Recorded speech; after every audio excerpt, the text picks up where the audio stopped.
Hi అండి, అందరికీ నమస్తే అండి. ఈరోజు అయితే నేను పులిహోర చేస్తున్నానండి. ఎందుకంటే అన్నం ముందే టైం లేదండి. అన్నం ముందే ఉండి అంత పొడి పొడిగా చేసి పెట్టాను. ఇప్పుడు అన్నానికి సరిపడా ఉప్పు వేస్తున్నా. ఫస్ట్ ఉప్పు వేసుకొని బాగా కలుపుకోవాలి.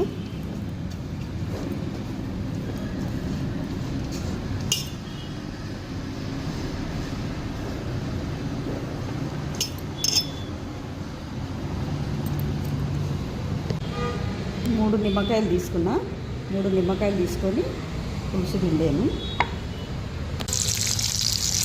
పులిహోర తాలింపు పెట్టానండి. ఇందులో 4 పావుల నూనె వేసిన, జీలకర్ర ఆవాలు వేసిన, మినపప్పు వేసిన, శనగపప్పు వేసిన, తర్వాత జీడిపప్పు వేసిన, పచ్చిమిరపకాయలు తొడగలు తీసుకోకుండా ఇట్లా 2 ముక్కలుగా కట్ చేసుకొని వేసుకోవాలి.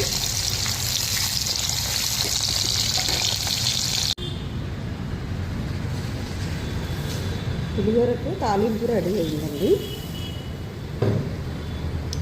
తాలింపు వేసేసాను.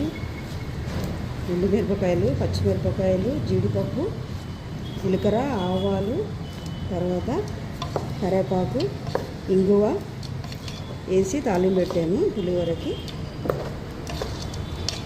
నిమ్మ పులుసు కూడా వేసి కొంచెం ఉడికించాను. సరిపడ పసుపు వేసుకోవాలి.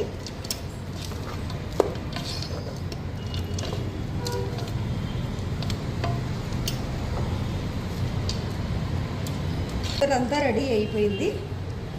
చూడండి, నచ్చితే మరి మీరు కూడా ట్రై చేయండి, లైక్ చేయండి, షేర్ చేయండి. Thank you.